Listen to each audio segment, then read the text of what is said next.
Romanos, capítulo 8.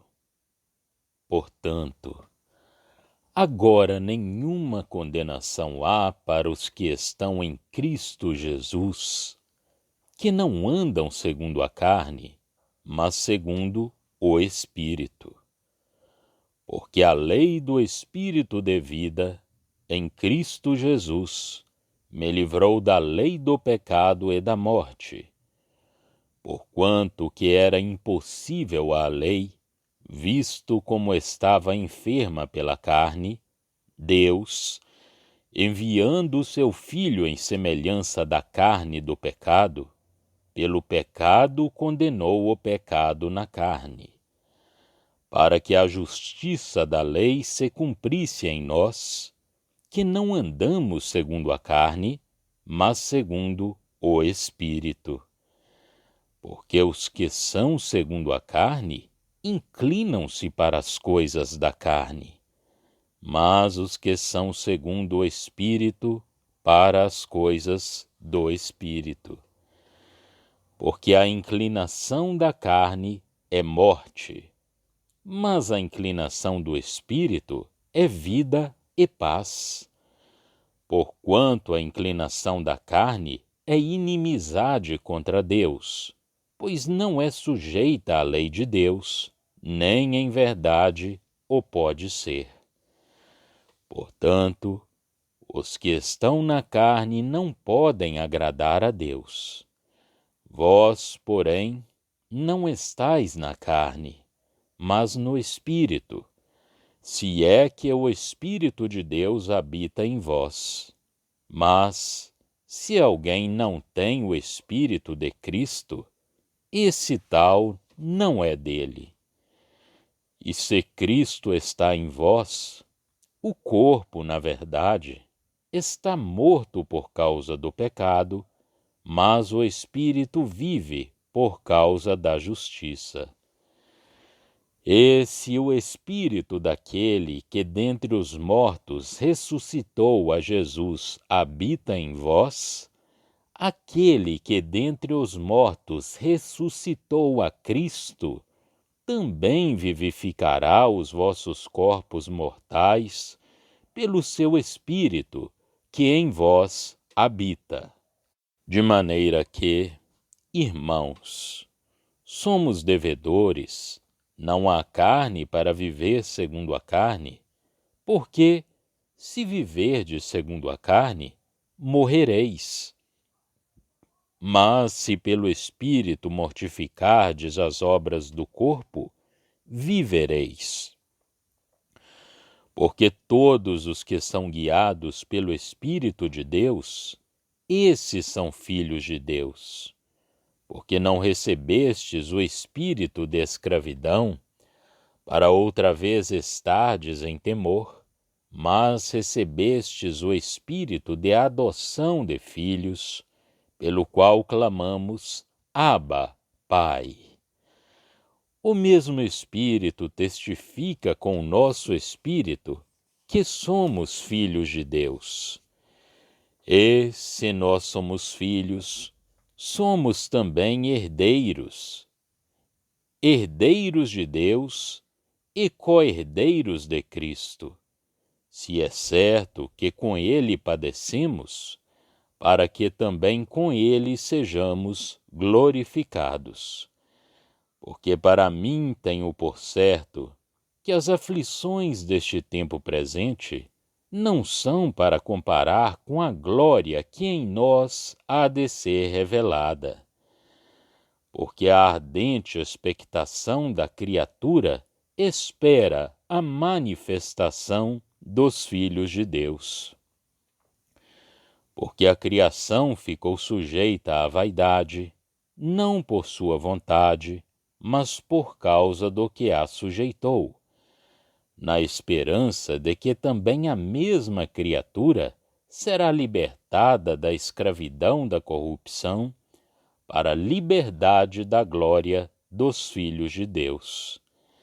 Porque sabemos que toda a criação geme e está juntamente com dores de parto até agora. E não só ela, mas nós mesmos, que temos as primícias do Espírito, também gememos em nós mesmos, esperando a adoção, a saber, a redenção do nosso corpo. Porque em esperança fomos salvos. Ora, a esperança que se vê não é esperança, porque o que alguém vê, como o esperará? Mas, se esperamos o que não vemos, com paciência o esperamos. E da mesma maneira, também o Espírito ajuda as nossas fraquezas, porque não sabemos o que havemos de pedir como convém, mas o mesmo Espírito intercede por nós com gemidos inexprimíveis. E aquele que examina os corações sabe qual é a intenção do Espírito. E é ele que, segundo Deus, intercede pelos santos. E sabemos que todas as coisas contribuem juntamente para o bem daqueles que amam a Deus, daqueles que são chamados segundo o seu propósito. Porque os que dantes conheceu, também os predestinou para serem conformes à imagem de seu Filho, a fim de que ele seja o primogênito entre muitos irmãos. E aos que predestinou, a estes também chamou. E aos que chamou, a estes também justificou. E aos que justificou, a estes também glorificou. Que diremos, pois, a estas coisas? Se Deus é por nós, quem será contra nós? Aquele que nem mesmo a seu próprio Filho poupou, antes o entregou por todos nós, como nos não dará também com ele todas as coisas?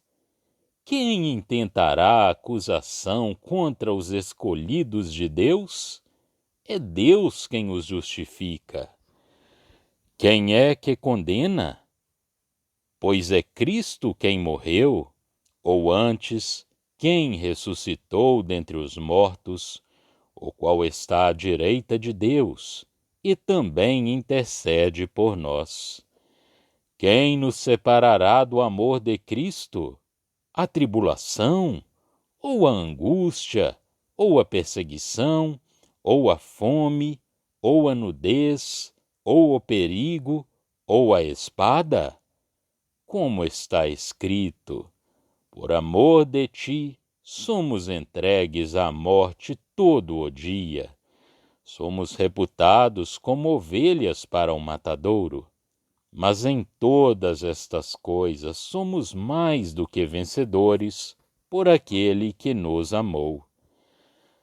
Porque estou certo de que nem a morte, nem a vida, nem os anjos, nem os principados, nem as potestades, nem o presente, nem o porvir, nem a altura, nem a profundidade, nem alguma outra criatura nos poderá separar do amor de Deus que está em Cristo Jesus, nosso Senhor. Romanos, capítulo 8. Portanto, agora nenhuma condenação há para os que estão em Cristo Jesus. O apóstolo não fala aqui da eficácia do sangue, por muito essencial que ele seja, como base de tudo mais, mas sim desta nova posição, que está inteiramente fora do alcance de tudo aquilo a que o julgamento de Deus se aplicava. Cristo esteve sob o efeito da condenação em nosso lugar, mas, quando ressuscitado, se apresenta perante Deus, Pode ele ser questão de pecado ali, ou de ira, ou de condenação, ou de imputação? Impossível. A questão foi solucionada antes de Cristo subir para junto de Deus. Cristo está junto de Deus, porque a questão foi solucionada. E tal é agora a posição do cristão em Cristo. Ora, uma vez que é pela ressurreição, é uma verdadeira libertação. É o poder de uma nova vida, na qual Cristo está ressuscitado e na qual nós vivemos nele. É, quanto à vida do santo, o poder eficaz e constante pelo qual Cristo foi ressuscitado. É por isso que é chamado a lei do Espírito de vida em Cristo Jesus.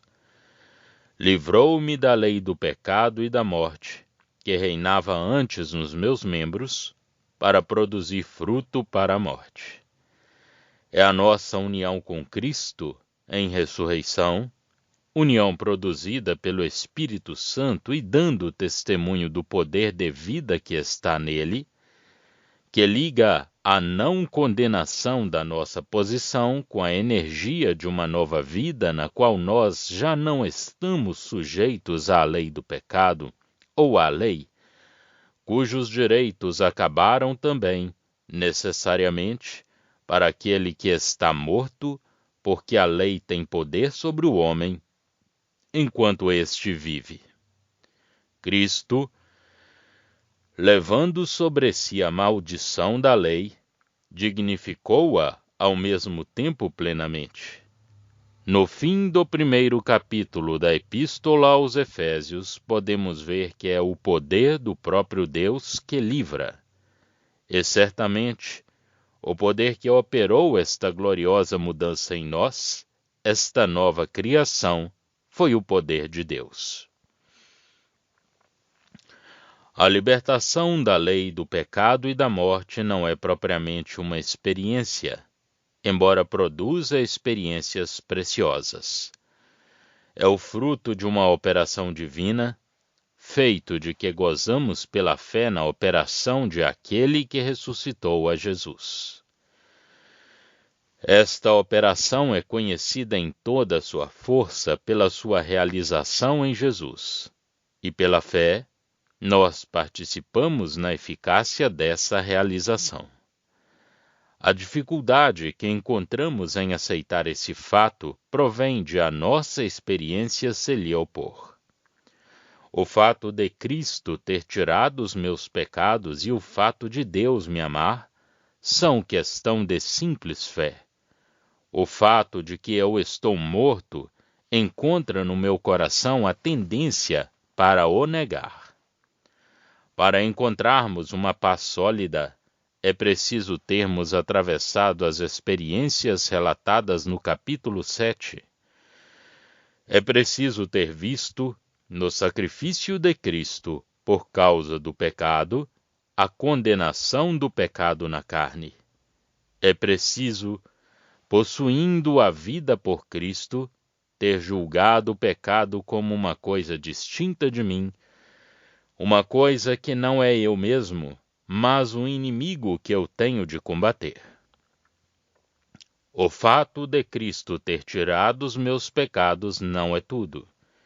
Eu vivo agora num Cristo ressuscitado. Estou ligado a esse marido. Sendo Cristo a minha vida, o meu verdadeiro eu, posso dizer que estou morto, visto ele estar morto. Estou crucificado com Cristo, e vivo, não mais eu, mas Cristo vive em mim. Gálatas 2:20. Se Cristo vive em mim, eu estou morto, porque ele está morto. Sou semelhante a um homem admitido como associado numa empresa, possuindo todas as vantagens que pertenciam a essa ocupação antes de ali ter sido admitido. Isto é evidente, segundo o verso 3. O que a lei não podia, diz o apóstolo, Deus o fez em Cristo. Note-se que ele não diz, o fez em nós, mas sim em Cristo. O fruto desta libertação em nós encontra no verso 4 a operação eficaz pela qual nos consideramos mortos em Cristo como sacrifício por causa do pecado. Foi ali que o pecado na carne foi condenado. Deus o fez, diz o apóstolo, porque é sempre Deus, e Deus tendo atuado, que ele coloca à frente para desenvolver o Evangelho de Deus. A coisa a condenar está em nós. A operação que lhe pôs fim foi cumprida em Cristo, que, como vamos ver, quis, em graça, colocar-se na posição necessária para o cumprimento dessa operação. Todavia, quando participamos da vida que está nele, esta operação torna-se uma realidade prática em nós. Simplesmente, a realização da força da vida do Espírito cumpre-se em nós através da oposição da carne, mas não para que andemos nesta mesma carne. Resta ainda notar um outro ponto. No verso 2 temos a nova vida, no seu poder em Cristo, libertando-nos da lei do pecado e da morte. No verso 3 temos a velha natureza, o pecado na carne, condenada, mas no sacrifício por causa do pecado, pelo qual Cristo sofreu e foi morto, de modo que, pela fé, esta questão está inteiramente ultrapassada. Isto completa a libertação e o conhecimento que dela temos. A chave de toda esta doutrina do apóstolo e o que une a plena justificação à santidade prática, a vida cristã à graça absoluta e a uma eterna libertação da condenação, é a nova posição que nos deu a ressurreição, absolutamente fora do pecado, estando agora vivos em Cristo diante de Deus. O poder de Deus, a glória do Pai, a ação do Espírito, atuaram na ressurreição de Cristo e colocaram aquele que tanto, levados nossos pecados, e tinha sido feito pecado por nós, numa nova posição perante Deus, para além da morte e do pecado. E eu, pela fé, tenho parte na morte de Cristo, participo desta nova vida. Estou livre do pecado e vivo para Deus. O que o Evangelho nos anuncia a respeito de Cristo não é só que Cristo deu uma satisfação pelos pecados por nós cometidos, o que forma a base de toda a sua obra, mas também que operou a libertação daquele que se encontra sob o jugo do pecado, como quando Israel saiu do Egito. Naquela altura o sangue deteve a mão de Deus e desviou seu justo julgamento. A mesma mão de Deus, em poder, libertou para sempre o seu povo do Mar Vermelho. Fosse o que depois se passou com Israel, ele estava, a partir dali, com Deus, que o tinha conduzido à morada da sua santidade. Aliás, os primeiros versos deste capítulo resumem os diversos elos da obra de Deus, tal como é exposta nos capítulos 5, versos 12 a 21, 6 e 7, quer dizer, não há condenação nenhuma para os que estão em Cristo. A lei do Espírito de vida nele livra da lei do pecado e da morte. Enfim, o que a lei não podia fazer, Deus o fez. Repare-se que a libertação de que falamos é a que nos livra da lei do pecado e a morte. Neste sentido, a libertação é absoluta e completa.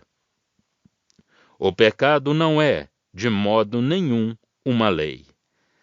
Esta libertação, para aquele que ama a santidade, Para aquele que ama a Deus, é um profundo e imenso tema de alegria. A passagem que agora estudamos não nos diz que a natureza do homem seja mudada por esta libertação. Bem ao contrário, porque não se poderá dizer que somos libertados da lei de uma coisa que já não existe. Temos de lutar contra ela, mas ela já não é uma lei e já não pode colocar-nos sob a morte na nossa consciência. A lei não podia operar esta libertação.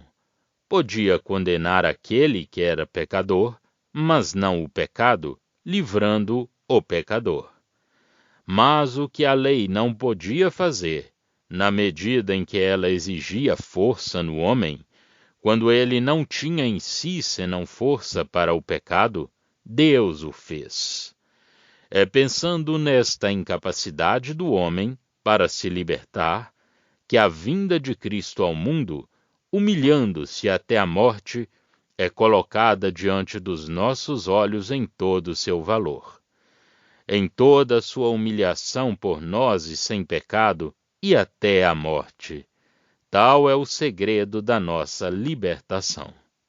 Deus, o Deus de toda a graça, o Deus de glória, enviou aquele que era o objeto eterno da sua estima, o seu próprio Filho, aquele em quem estava toda a energia e todo o poder divino do Filho do próprio Deus, até a posição em que nós estávamos, para participar da carne e do sangue entre os homens, sempre em si mesmo sem pecado, mas para descer até ao fundo da posição em que nós estávamos, isto é, na morte, despojando-se da sua própria glória para se tornar um homem em forma de carne de pecado, e como tal, humilhando-se a si mesmo até a morte, para que toda a questão do pecado fosse decidida com Deus na sua pessoa, naquilo que ele era, ele,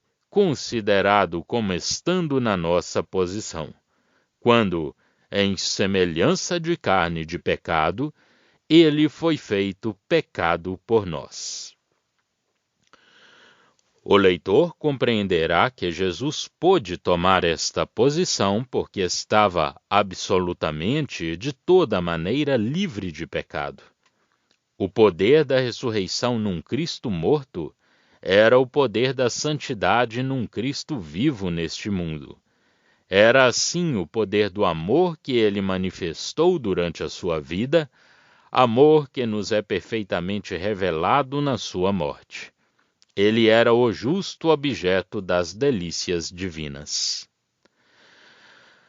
As palavras pelo pecado significam um sacrifício por causa do pecado. O Senhor empreendeu glorificar a Deus, sofrendo pelo homem, considerado sob o ponto de vista do pecado em que ele se encontrava. O Senhor realizou essa obra, e assim o pecado na carne, expressão esta que descreve o estado do homem, o estado do seu ser. E Cristo foi tratado como se ele próprio estivesse neste estado. Foi condenado naquilo que era um sacrifício de propiciação pelo pecador. O Filho de Deus, enviado de Deus em amor, veio e não só levou os nossos pecados, mas também se colocou, sempre sem pecado. Nele, esta posição foi o efeito da graça e da obediência, na posição em que a queda colocou o homem responsável neste mundo. O Filho de Deus foi feito à semelhança dos homens para glorificar a Deus a respeito do pecado, de sorte que nós somos aliviados pela cruz do fardo que o pecado, que habita em nós, fazia pesar sobre a nossa consciência. Toma sobre ele, perante Deus, toda a carga do pecado, mas toma esta carga segundo o poder da vida eterna que está nele. Oferece-se a si próprio como vítima pelo pecado. Assim colocado, ele é feito pecado. E na sua morte, que ele sofre por graça, o pecado na carne é totalmente condenado pelo julgamento de Deus. E esta mesma condenação é, para o crente, a abolição desse pecado pelo ato de sacrifício que Cristo realizou, ato que é válido para todo aquele que crê em Cristo, que o cumpriu. Nós estamos mortos com Ele, e estamos vivos nele e para Ele. Despojamos o corpo da carne, o velho homem. Estamos mortos à lei pelo corpo de Cristo. O nosso homem velho está crucificado com Cristo, a fim de que o corpo do pecado seja anulado. Não duvido de que o pleno resultado desta obra seja a abolição do pecado nos novos céus e na nova terra, onde a justiça habita, tendo desaparecido toda a cena dos céus e da terra atuais, mas não falo aqui senão do estado da consciência pelo que respeita à glória de Deus. Que maravilhosa libertação esta! E que obra para a glória de Deus! O alcance moral da cruz, para a glória de Deus, é um assunto que se torna cada vez mais magnífico quando o estudamos, estudo que não acaba nunca. A obra que Cristo realizou na cruz é, pela sua perfeição moral, um motivo do afeto do Pai por Jesus. Por isso o Pai me ama, porque dou a minha vida, para tornar a tomá-la. João 10, 17. Que obra perfeita esta! Para tirar o pecado de diante dos olhos de Deus, substituindo-o aos seus olhos, por esta grandiosa obra, perfeita em si mesma, pela qual o pecado foi tirado, e para livrar o pecador, colocando-o perante Deus, aceito segundo a perfeita abolição do pecado, e o valor que tem esta obra aos olhos de Deus. É possível que tenhamos conhecido o perdão dos pecados antes de entrarmos nas experiências de Romanos 7, mas estes dois assuntos são inteiramente distintos. Na primeira parte da epístola, vemos Deus ocupando-se, em graça, do pecador, para o justificar na qualidade de culpado, e esta parte é completa em si mesma. Termina por estas palavras: nós nos gloriamos em Deus por nosso Senhor Jesus Cristo. A segunda parte ocupa-se daquilo que nós somos e das experiências que se referem a este estado. Mas a obra do capítulo 7 é essencialmente legal. É o julgamento do que nós somos, mas acerca do que está em nós e não do que temos feito. É a luta e não a culpabilidade.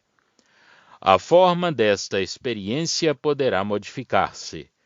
Uma tal alma dirá: espero não me ter enganado, ou outra frase semelhante. Mas, na realidade, é sempre a lei. É por isso que o apóstolo dá a esta experiência o caráter próprio que ela possui em si mesma. O resultado prático desta obra de Deus por nós é verificado no verso 4. Para que a justiça da lei, as suas justas exigências, se cumprisse em nós, que não andamos segundo a carne, mas segundo o Espírito. Somos perfeitos diante de Deus em Cristo, sem termos nenhuma justiça segundo a lei, mas a que é cumprida em nós, que andamos segundo o Espírito, sem que sejamos submetidos à lei. Aquele que ama o próximo tem cumprido a lei. 13:8. O apóstolo não leva mais longe a descrição dos frutos da justiça, porque a questão aqui é a submissão à lei e o seu cumprimento pelo homem. A graça produz mais do que isso, como se vê em Efésios, em Colossenses e noutras passagens, porque ela reproduz o caráter de Deus. Não só o que o homem deveria ser para Deus, mas também o que Cristo era. Mas aqui o apóstolo aborda a questão da lei e mostra que, andando pelo Espírito, nós cumprimos a lei. Nesta nova natureza, na vida de ressurreição e de fé, o que a lei pede é cumprido em nós, porque não estamos sob a lei, porque andamos segundo o Espírito e não segundo a carne. As coisas que estão em oposição são a carne e o Espírito. A regra do jugo de que, como sistema, somos libertados é agora de fato cumprida em nós. Sob a lei, o pecado dominava. Agora que estamos aliviados da lei, esta é cumprida em nós. Mas é o Espírito, agindo em nós e conduzindo-nos, que caracteriza a nossa posição. A abstração feita da carne, do ponto de vista moral, não há diferença entre a nossa perfeição em Cristo perante Deus a respeito do cumprimento da lei e o cumprimento dessa lei em nós, porque o que atua em nós é a mesma vida de Jesus na qual ele vive na presença de Deus. Cristo é a nossa vida. É por isso que João, após ter mostrado Cristo como sendo esta vida, diz, falando de aquele que é nascido de Deus, ele não pode pecar, porque é nascido de Deus. É o mesmo Cristo que está em nós e que está no céu.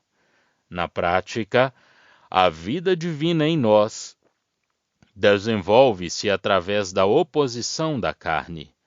A nossa fraqueza, uma culpável fraqueza, intervém, mas isso é outra questão. Ora, este caráter, porque é assim que o apóstolo o apresenta, é o resultado da presença e da permanência do Espírito Santo em nós. O apóstolo supõe aqui que esta grande verdade é conhecida e admitida. Escrevendo a cristãos, ele fala do fato, da presença do Espírito Santo, do Consolador, como de um fato bem conhecido. Esta presença do Espírito Santo distinguia publicamente o cristão. Era o selo e a marca distintiva da sua profissão de fé. O indivíduo sabia por si próprio que possuía o Espírito e sabia que o Espírito habitava também na igreja. Mas deixemos de parte este assunto, porque não se trata aqui senão de cristãos individualmente considerados. Os cristãos tinham o Espírito e o apóstolo apela por todos os meios à consciência que eles tinham desse fato. Tendo nele também crido, fostes selados com o Espírito Santo da promessa. Efésios 1:13. Recebestes o Espírito pelas obras da lei ou pela pregação da fé? Gálatas 3:2. É o efeito individual e moral da presença do Espírito Santo no cristão que está em causa aqui, efeito que, no manto, se estende até a ressurreição do corpo. Estes dois fatos interligam-se, quer dizer, o fato reconhecido da presença do Espírito Santo e o desenvolvimento da sua energia na vida e depois na ressurreição do crente. Esta energia já tinha sido vista em Cristo. A própria ressurreição era segundo o Espírito de santidade. Entramos, pois, aqui no domínio do efeito prático, no cristão neste mundo, na doutrina da morte com Cristo e da vida por Cristo, realizada pela morada em nós do Espírito Santo que nos foi dado. O Espírito é distinto de nós porque é Espírito, o Espírito de Deus. Todavia, ele atua na vida, de modo que esta vida é praticamente nós mesmos, pelo que é da vida de Jesus em nós. Examinemos agora um pouco mais atentamente o ensino do apóstolo acerca deste assunto.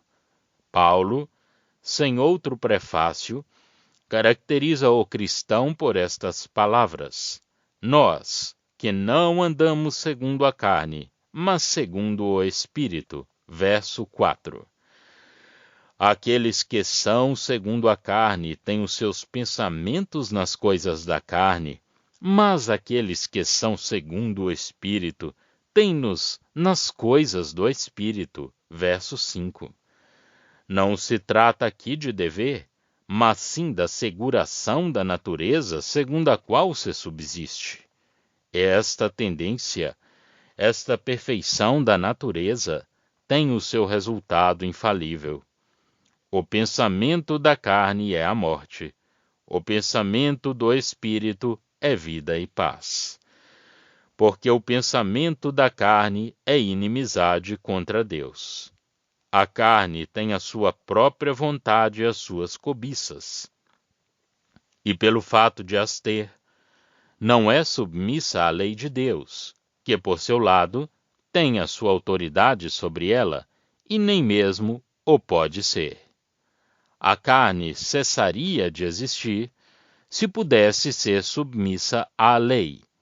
Tem uma vontade própria que procura a independência e não a submissão à autoridade divina, uma vontade que não encontra o seu prazer naquilo que a lei ordena.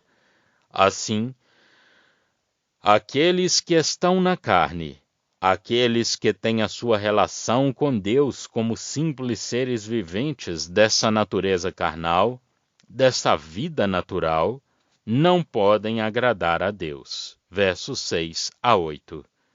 Tal é o julgamento pronunciado sobre o homem vivendo da sua vida natural, julgamento que produz o seu efeito sobre a natureza desta vida. A lei não fazia sair o homem de sua vida da carne. Estava sempre na carne, como anteriormente. Ela tinha uma regra para ele, tal como ele é, enquanto homem, perante Deus. Uma regra que dava medida da sua responsabilidade nessa posição, mas que, evidentemente, não o fazia sair da posição à qual essa regra se aplicava, de sorte que, enquanto o homem estava na carne, os movimentos do pecado agiam pela mesma lei para produzirem a morte. Ora, o princípio das nossas relações com Deus não é a carne, mas sim o Espírito, se o Espírito de Deus habita em nós. É isto que, aos olhos de Deus, caracteriza a nossa posição. Perante Ele, nós não estamos na carne.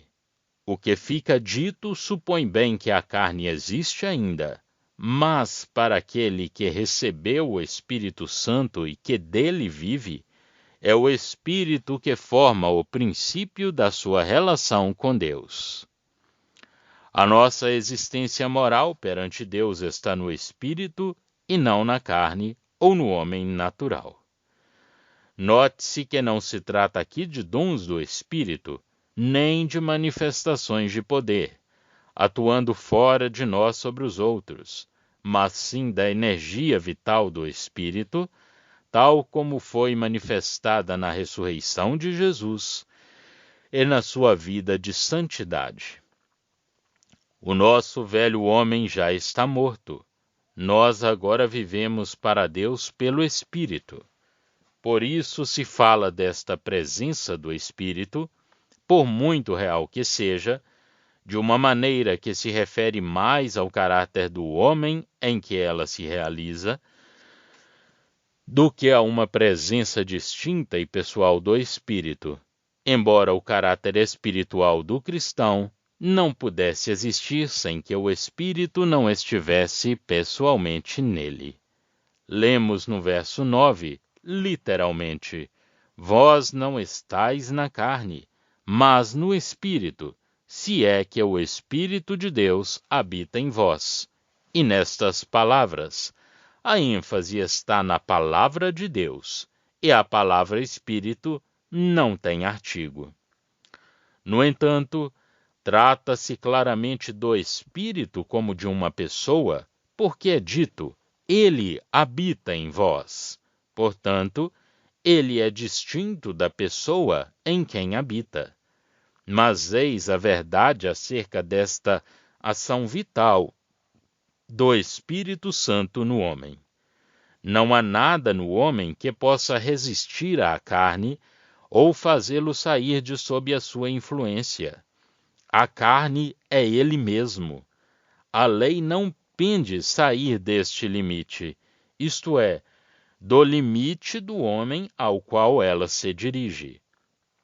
E nem mesmo o deve, visto ter relações com a responsabilidade do homem. Para que o homem seja livre da carne, é preciso algo que não seja o homem e que, no entanto, atue sobre o homem. Nenhum ser criado ali teria poder, pois todo ser criado é responsável na sua própria posição. Deus é um ser necessário. O Espírito de Deus, embora vindo ao homem, não deixa de ser Deus. E também não faz com que o homem deixe de ser homem, mas produz divinamente no homem uma vida, um caráter, um estado de ser moral, um homem novo, e neste sentido um novo ser, em virtude da purificação pelo sangue de Cristo. Tendo Cristo cumprido a obra da libertação de que o Espírito é o poder em nós, o Espírito habita no crente, e assim o crente está em Cristo e Cristo nele.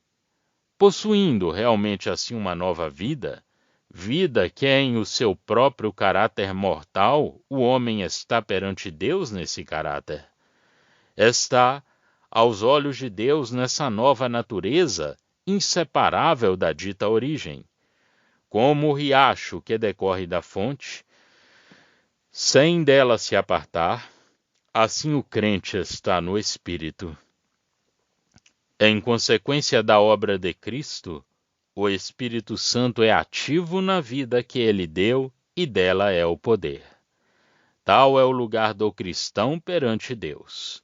Já não estamos na carne, mas no Espírito, se o Espírito de Deus habita em nós.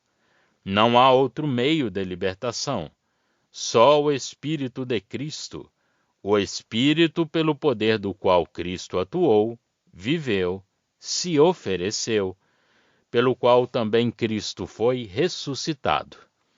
Toda a vida de Cristo foi a expressão da ação do Espírito no homem.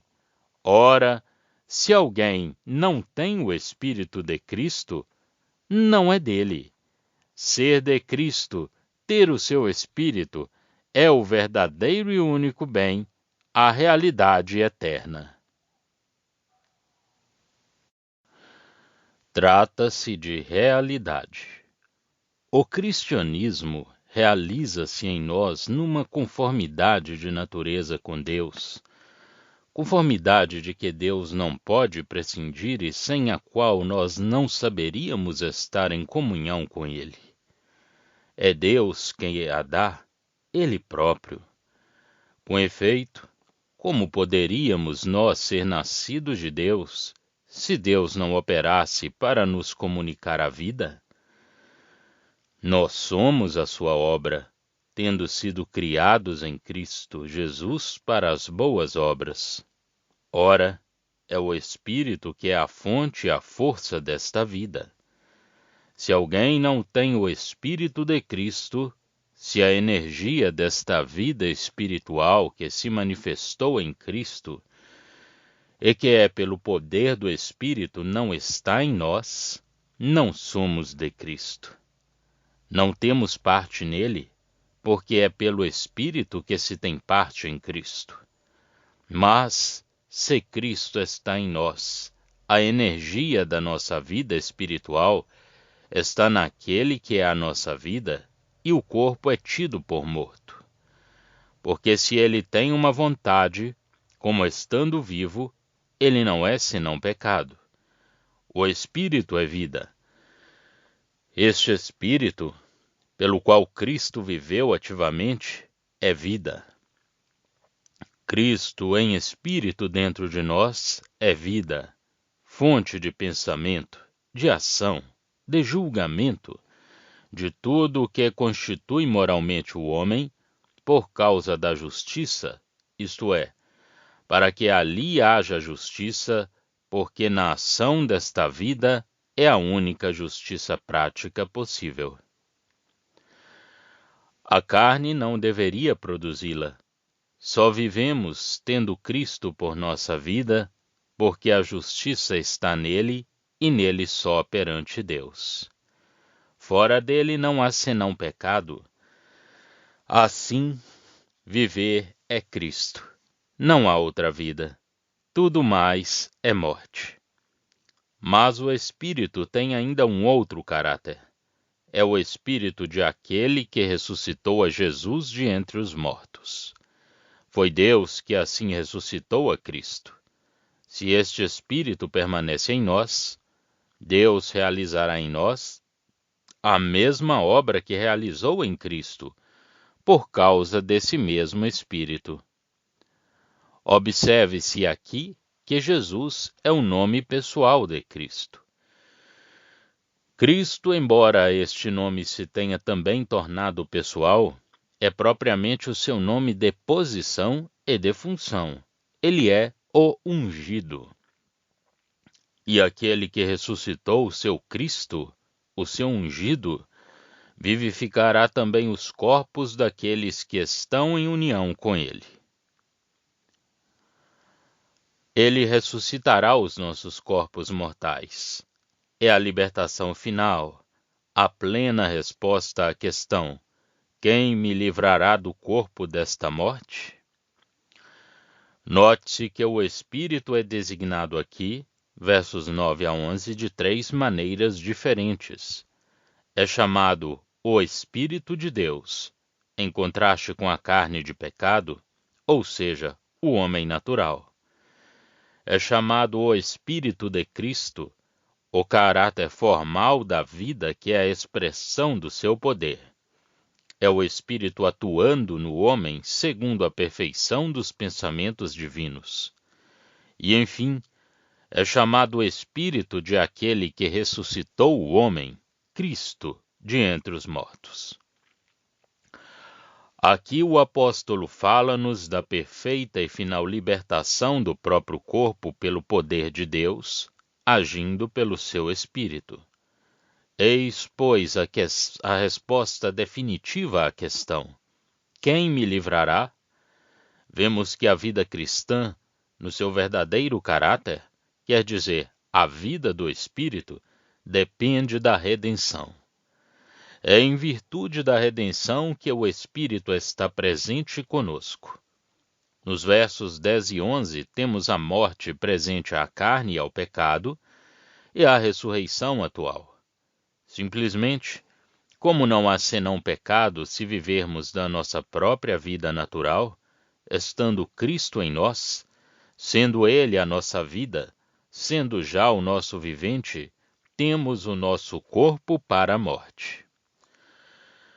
A nossa parte, enquanto vivendo pelo Espírito, é o que foi demonstrado no próprio Cristo, capítulo 1:4. O Espírito de santidade e a ressurreição de entre os mortos. Note-se como, seguindo a força da expressão o Espírito é vida, a pessoa do Espírito está ligada aqui ao estado da alma, à vida real do cristão. Mais à frente veremos a vida e o Espírito separados, mas estas duas coisas, a união da vida e do espírito e a sua separação compreendem-se sem dificuldade. O espírito é, realmente, a pessoa divina. Mas esta pessoa divina atua em nós, atua na vida que ele nos comunicou. O que é nascido do Espírito é Espírito. Assim, é bem o Espírito quem produz a justiça prática, os bons pensamentos, mas produz essas coisas em mim, de modo que elas são minhas. Porém, sou inteiramente dependente de Deus e sou-lhe devedor por elas. A vida é da mesma natureza que a sua origem, segundo João 3, mas esta vida é dependente. Todo o poder está no Espírito. Por ele nós somos dependentes de Deus. O próprio Cristo viveu na dependência. Somente a vida estava nele, sem nenhum pecado na carne, para lhe resistir, enquanto que, se Deus nos deu a vida, é bem verdade que esta vida está em seu Filho. Quem tem o Filho tem a vida, e nós sabemos que a carne cobiça contra o Espírito, mesmo quando temos o Espírito. Continuemos, porém, o nosso estudo. O apóstolo termina a sua exposição da vida espiritual, que liberta a alma, apresentando o cristão como sendo devedor, não à carne, que agora já não tem nenhum direito sobre ele, mas para ali, não querendo dizer, de uma maneira direta, que somos devedores ao Espírito. É, com efeito, nosso dever vivermos segundo o Espírito, mas se disséssemos que lhe somos devedores, isso seria colocar o homem sob uma lei mais elevada que a de Moisés, cujo cumprimento seria, por conseguinte, mais impossível ainda de atingir. O Espírito é a força necessária para vivermos e isto pelas afeições que ele nos dá. Mas não é uma obrigação imposta ao homem o ter essas afeições. Se vivermos segundo a carne, caminhamos para a morte. Se vivermos pelo Espírito, fazemos morrer as ações do corpo, caminhamos para a vida. O mal está presente em nós, mas em nós está sempre o poder para vencermos. São os efeitos, quer da natureza de Deus, quer da carne. Mas há um outro aspecto da questão que o apóstolo trata aqui, ou seja, a relação em que esta presença e esta operação do Espírito Santo nos coloca com Deus. Por isso, em lugar de dizer, vós sois devedores ao Espírito, o apóstolo mostra-nos que o próprio Espírito é a força pela qual nós mortificamos a carne, certos de que vivemos com Deus.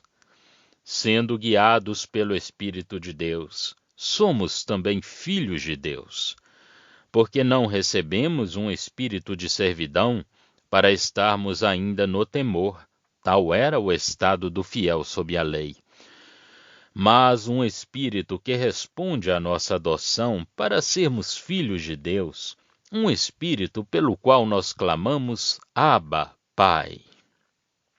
O apóstolo junta ainda, na mais estreita união, o Espírito de Deus com o caráter do Espírito que ele produz em nós, segundo a relação em que somos colocados pela sua graça em Cristo, da qual nós temos a consciência e a realizamos, de fato, pela presença do Espírito Santo em nós. Ele é em nós um espírito de adoção, porque nos coloca na verdade segundo os pensamentos de Deus. Quanto ao poder real desta relação aos nossos corações, quanto à sua necessidade moral em nós, é somente pela presença do Espírito Santo que ele se efetua.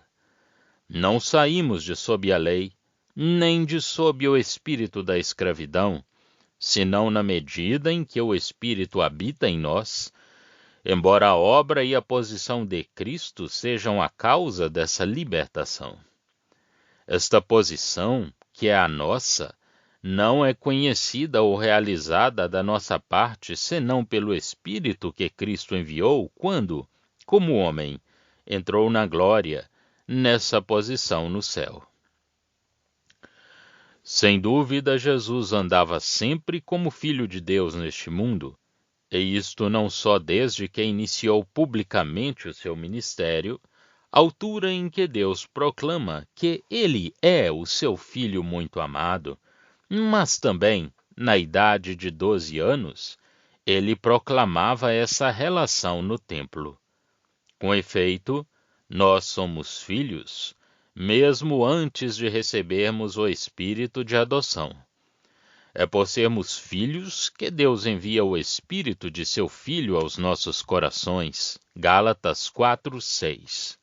Mas Cristo, entrando plenamente na glória, como homem, segundo o plano de Deus, pela sua obra, recebeu o Espírito Santo, Atos 2:33, para nolo conferir e nos associar com ele no céu. Ora, este Espírito habita em nós, atua em nós e coloca-nos, de fato, nesta relação com Deus, relação que nos foi obtida pela obra que Jesus realizou por nós, entrando ele mesmo nessa relação como homem ressuscitado. O apóstolo, como notamos, fala do Espírito em nós como de um certo caráter, de uma certa condição em que nós estamos, porque o Espírito penetra em todo o nosso ser moral, produzindo nele pensamentos, afeições, propósitos, ações. Ou antes, cria em nós todas as coisas, sendo delas a fonte. Atua em nós, produzindo-as. Assim, ele é praticamente um espírito de adoção, porque produz nas nossas almas tudo o que concerne à relação de filhos. Se ele atua, os nossos pensamentos, os nossos afetos atuam também. Nós gozamos desta relação de filhos em virtude da ação do Espírito. O apóstolo identifica, pois, o Espírito Santo e tudo o que ele produz em nós. E nem poderia ser de outro modo, porque é pela presença e ação do Espírito Santo que o cristão conhece o Espírito. O mundo não o recebe, porque não o vê nem o conhece, mas nós o conhecemos, porque ele habita conosco e está em nós. Preciosa condição esta, para nós, quando o próprio Espírito Santo é a fonte do nosso ser e dos nossos pensamentos, segundo os desígnios de Deus em Cristo e a posição que Cristo adquiriu para nós. Tendo, porém, falado do Espírito como caracterizando a nossa existência moral, o apóstolo tem o cuidado de distinguir o Espírito como sendo uma pessoa, como tendo existência realmente distinta. O próprio Espírito é o único e verdadeiro sentido das palavras, e não este mesmo Espírito. Testifica com o nosso Espírito que somos filhos de Deus. As duas coisas de que se trata aqui são igualmente preciosas. Por um lado, a participação do Espírito como sendo o poder da vida pela qual nós somos capazes de gozar da presença de Deus e da relação de filhos com Ele, e por outro lado, a presença e a autoridade do Espírito para nos assegurar desta relação. Veremos mais tarde que a Epístola aos Colossenses fala somente da vida, e a Epístola aos Efésios fala do Espírito Santo. Duas palavras são empregadas para nos fazerem compreender os nossos privilégios sob esta relação, as palavras filhos e meninos. A nossa posição é a de filhos. A nossa relação própria é a de meninos. A palavra filhos é empregada em contraste com a posição sob a lei, onde se era servo. É a posição de privilégio em toda a sua extensão. Chamar um filho com carinho implica intimidade à relação da própria relação. Em seguida à sua exposição do gozo desta relação de filho, o apóstolo apresenta-nos a posição de menino e as suas consequências, e a condição da criatura em relação com a qual o menino se encontra. E isso dá lugar a uma dupla ação do Espírito. Em primeiro lugar, a comunicação dá a certeza de que somos crianças, como todas as suas gloriosas consequências. E em segundo lugar, a ação do Espírito, em simpatia e em graça, em relação com as penas e as fraquezas em que a criança se encontra neste mundo. Tendo acabado assim a exposição do estado de criança, o apóstolo termina esta descrição da sua posição em Cristo, mostrando a certeza da graça de que os filhinhos de Deus são o objeto, certeza inabalável, pois depende de algo que está fora deles. Esta graça está no próprio Deus, que põe o homem em segurança nesta posição e o protege, pelo seu poder em graça, de tudo o que poderia arrebatar-lhe a sua felicidade. É Deus quem dá essa felicidade ao homem e que dela é o autor. É Deus quem levará a bom fim os desígnios da sua graça para com aquele que dela é o objeto. Este último ponto é tratado nos versos 31 a 38. Note versos 1 a 11. Vemos o Espírito como vida. Nos versos 12 a 30, temos o Espírito como poder atuando no crente. Nos versos 31 a 38, temos Deus agindo por nós, não em nós, para assegurar a nossa bênção. Por isso que, nesta última parte, se não fala de santificação. O primeiro ponto de que nos fala o apóstolo em reação com a apresentação pessoal do Espírito é que o próprio Espírito testifica com o nosso espírito que nós somos os meninos da família de Deus. O Espírito atuando em nós, em vida, como vimos, produziu em nós os afetos de um filho e, por esses afetos, a consciência de que nós somos filhos de Deus. O Espírito Santo não se separa daquele em quem produziu esta vida, e pela sua poderosa presença, ele próprio também testifica que nós somos filhos. Temos esse testemunho nos nossos corações, nas nossas relações com Deus. Mas o próprio Espírito Santo, embora distinto de nós, presta-nos esse testemunho a nós em quem ele habita. O verdadeiro cristão sabe que o seu coração reconhece a Deus como Pai e sabe também que o Espírito Santo lhe dá testemunho. O que é baseado na palavra de Deus realiza-se e verifica-se no coração do crente. Ora, se somos filhos, somos herdeiros, herdeiros de Deus e co-herdeiros com Cristo. Verso 17. Gloriosa posição esta, na qual estamos colocados com Cristo.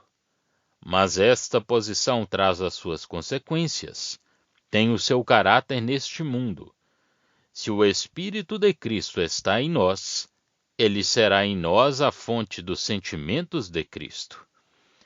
Ora, Cristo sofria necessariamente neste mundo de pecado e de miséria, e sofria também por causa da justiça e do seu amor por nós.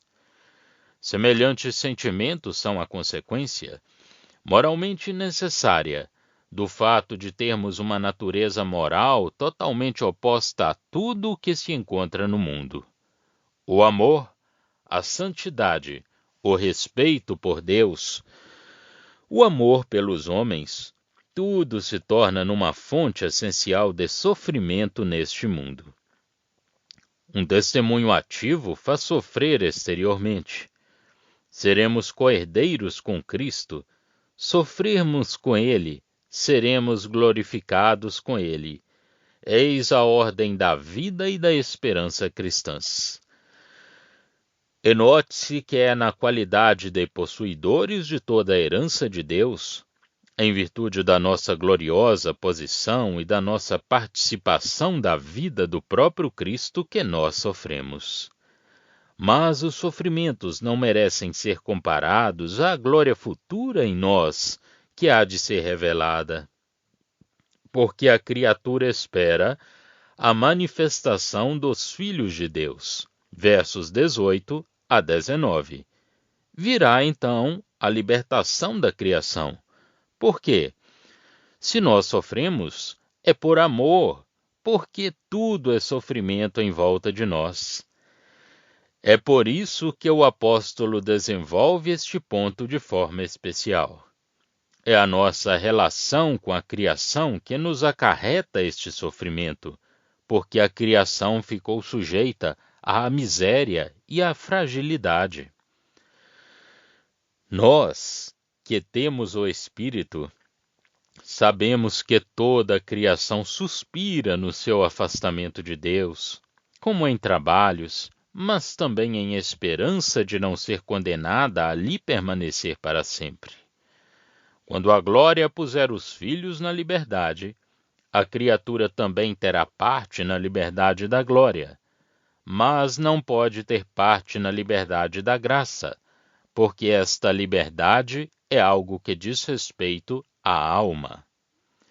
Mas, sendo a glória o fruto do poder de Deus nas coisas exteriores, mesmo a criatura será libertada da servidão da corrupção, participando na liberdade da glória, porque não é a vontade da criatura que a domina. Sob este ponto de vista, a criatura não tem vontade nenhuma, mas o fato de a criatura estar sujeita à vaidade por causa do que a domina, isto é, por causa do homem. Ora, o Espírito que nos faz saber que somos filhos e herdeiros de glória, faz-nos de igual modo compreender toda a miséria da criatura. Sucede que, pelos nossos corpos, estamos em relação com a criatura, de sorte que o sentimento da sua miséria é em nós simpatia.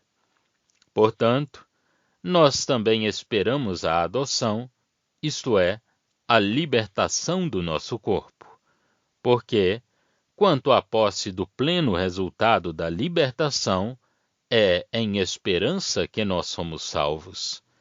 Assim, esperando a redenção, nós mesmos suspiramos e sabemos, segundo o Espírito e segundo a nossa nova natureza, que toda a criação suspira. Há, de um lado, a inteligência do Espírito e os afetos da natureza divina, e do outro, pelo corpo, a ligação com a criação caída. Portanto, aqui a ação do Espírito Santo encontra o seu lugar, do mesmo modo que o seu testemunho, que nós somos filhos e herdeiros de Deus em Cristo.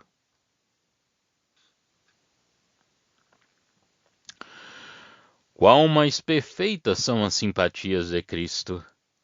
Embora ele fosse capaz de simpatia como sendo verdadeiramente um homem, não estava, como nós, ligado pelo seu estado com a criatura caída. Verdadeiro homem, mas nascido do Espírito Santo, ele sentia os sofrimentos da criação. Enquanto nós que, pela fé, não estamos na carne, mas sim acima dela, estamos, não obstante, ligados com ela pelos vasos de terra que habitamos. Não é, pois, só a criação que suspira, como estando, com nosso pecado, escravizada à corrupção, mas nós mesmos também, nós, que temos as primícias do Espírito, que Deus deu em antecipação do cumprimento das suas promessas nos últimos dias e que nos põe em relação com o céu, suspiramos, esperando a redenção do nosso corpo para tomar posse da glória que nos está preparada. Mas os nossos suspiros decorrem do fato de o Espírito Santo estar em nós. Toma parte nas nossas penas e vem ajudar-nos nas nossas fraquezas. Habitando em nós, intercede, no meio desta miséria, por suspiros que as palavras não podem exprimir. O sentimento do mal que nos oprime e que nos rodeia está no nosso coração. E quanto mais tivermos a consciência da bênção, da liberdade e da glória, mais seremos sensíveis ao peso da miséria que o pecado introduziu. Não sabemos o que pedir como remédio para o mal, mas o nosso coração exprime o seu afeto, pelo menos na nossa pequenez humana, como Jesus exprimiu o seu, junto do túmulo de Lázaro. O sentimento que nós temos do mal não é o egoísmo da carne, que não gosta de sofrer, é sim a afeição do Espírito. Vemos aqui, de maneira impressionante, o quanto o Espírito e a vida em nós se identificam na prática. Deus sonda os corações, os nossos corações.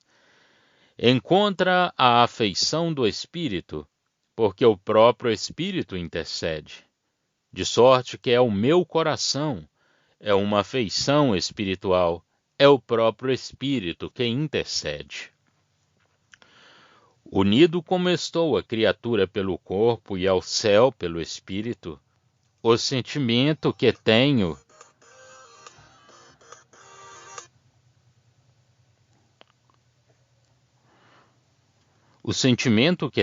da infelicidade da criatura não é o egoísmo da carne, mas sim a simpatia do Espírito, que é sensível a essa desventura segundo Deus.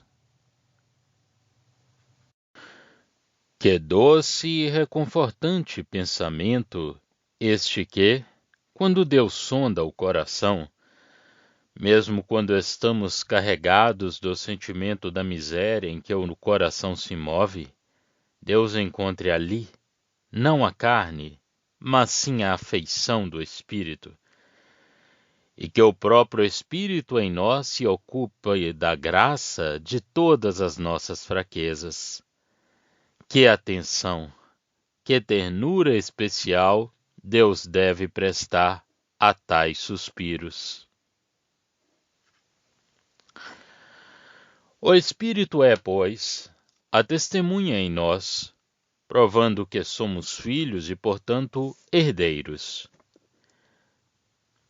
Ele toma parte na dolorosa experiência de estarmos unidos à criação pelos corpos e torna-se em nós a fonte dos aspectos que se exprimem por suspiros divinos no seu caráter, do mesmo modo que humanos, e que têm o valor da sua própria intercessão.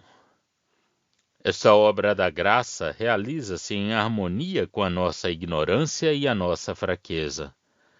Além disso, se depois de tudo ainda não soubermos o que havemos de pedir, sabemos, no entanto, que tudo concorre da parte de Deus para o nosso maior bem.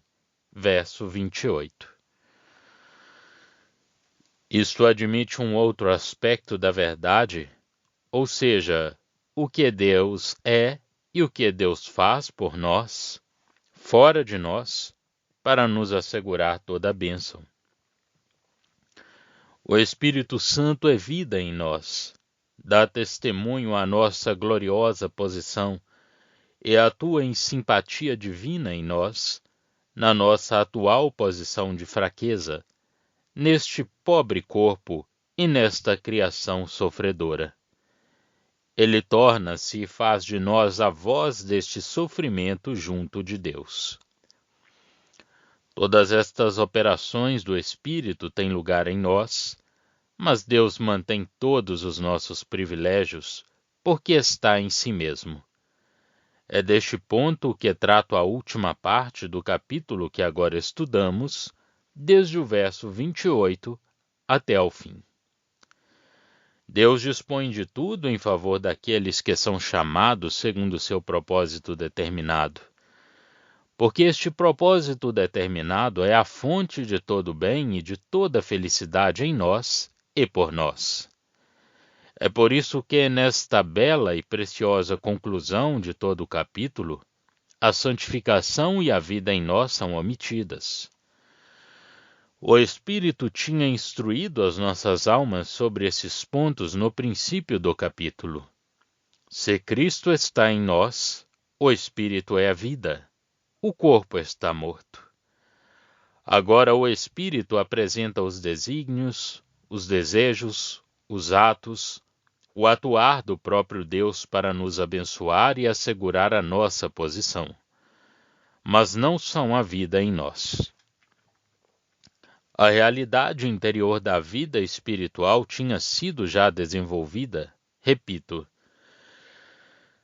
Aqui encontramos a certeza, a segurança, em virtude do que Deus é e dos seus desígnios. De antemão, Deus conhece os seus filhos. Ele os predestinou para uma glória certa, para uma maravilhosa bênção, para serem conformes à imagem de seu Filho. Ele os chamou, os justificou, os glorificou. Deus fez tudo, e tudo é perfeito e estável como aquele que assim o quis e assim o realizou. Não falta nenhum elo da corrente. Ali se encontra tudo o que é necessário para unir as nossas almas à glória, segundo os planos de Deus. Que glória! Que posição para umas pobres criaturas, como são os resgatados, o serem conformes à imagem do próprio Filho de Deus. Está ali, com efeito, o pensamento da graça, não só de nos abençoar por Jesus, mas também de nos abençoar com Ele. Jesus desceu até nós, sem pecado, era amor e justiça, para nos associar consigo na alegria do fruto da sua obra gloriosa. O seu amor quis que nós tivéssemos uma posição igual com Ele, o que os desígnios do Pai, graças lhe sejam dadas, tinham também determinado. A conclusão que o apóstolo tira de todos estes caminhos de Deus, que acabamos de rever, é que nós sabemos que Deus é por nós. Gloriosa e doce conclusão que dá ao coração uma paz inefável. É um repouso que depende do poder e da estabilidade de Deus. Um repouso ao abrigo de toda a inquietude acerca das coisas que poderiam perturbar-nos. Porque, se Deus é por nós, quem será contra nós? Este descanso exclui todo o pensamento que haja um limite qualquer à liberdade de Deus. Porque aquele que deu o seu próprio Filho, como nos não dará também com ele todas as coisas? E que Deus seja por nós, tira também todo o receio acerca da nossa justiça perante Ele, ou das acusações que poderiam ser trazidas contra os santos, como também a respeito de todas as dificuldades do caminho. É o próprio Deus quem justifica. Quem nos condenará? Cristo morreu, foi ressuscitado, está à direita de Deus e intercede por nós. Quem nos separará do seu amor? Os inimigos? Ele os venceu. A altura, Ele está no mais alto por nós. A profundidade, Ele esteve nas profundezas da morte. É a prova mais cabal do seu amor. As dificuldades, nós somos mais que vencedores, e essas dificuldades são a ocasião imediata da manifestação do seu amor e da sua fidelidade, fazendo-o sentir onde está a nossa parte e qual é a nossa força. A provação fortalece o coração que conhece o amor de Cristo, na certeza de que nada poderá separar o verdadeiro crente do amor de Deus que está em Jesus. Tudo mais é simples criatura, e não saberia nem poderia separar-nos do amor de Deus. Do amor de Deus que entrou na fraqueza da criatura e alcançou para nós a vitória sobre tudo que se opunha à sua obra em nosso favor. Temos, portanto, uma exposição completa da libertação, da liberdade e da segurança dos santos, em virtude da graça e do poder divino. O fato de Deus ser por nós é demonstrado de 3 maneiras. Ele dá, ele justifica. Não há separação possível. 2 questões triunfantes estabelecem o segundo e terceiro pontos, porque os nossos corações poderiam facilmente pô-los em questão. As questões são: quem condenará? Quem separará? Com efeito, quem poderá condenar quando o próprio Deus justifica? Não nos é dito aqui que somos justificados perante Deus, mas sim que Deus é por nós. A resposta à questão quem nos separará encontra-se no precioso fato de que em tudo que pareceria dever separar-nos dele, nós vimos, pelo contrário, a prova do seu amor. Ainda mais, seria somente a criatura que poderia tender a separar-nos, enquanto que o amor é o amor de Deus. O estado experimental, descrito neste capítulo, é mais completo do que o descrito no capítulo 5. O apóstolo chegou ali examinando em primeiro lugar, nos capítulos 5 e 7, os exercícios de uma alma que aprende o que ela é em si mesma, sob a ação da lei, e o que significa ser morto com Cristo, viver por Ele e ser associado com Ele. Chega, enfim, ao capítulo como estando em Cristo perante Deus, na certeza de que Deus é por nós. Todavia, o capítulo 5 apresenta-nos mais pormenorizadamente a simples graça de Deus, o que Ele é na sua própria natureza e nos seus pensamentos acima do pecado e para com o pecado. No capítulo 8, a posição do cristão com Deus é mais cabalmente desenvolvida, mas no capítulo 5 encontramos mais pormenorizadamente o que Deus é simplesmente em graça, assim conhecido pela obra de Cristo. No capítulo 8, é mais desenvolvida a nossa posição em Cristo perante Deus, e nós possuímos ao mesmo tempo essas 2 preciosas partes. Já estão disponíveis para leitura os comentários do Novo Testamento e do Antigo Testamento de João Nelson Darby. Estão nos formatos de livro, e-book, também aplicativo para o celular Android. Visite o nosso site www.palavrasdoevangelho.com.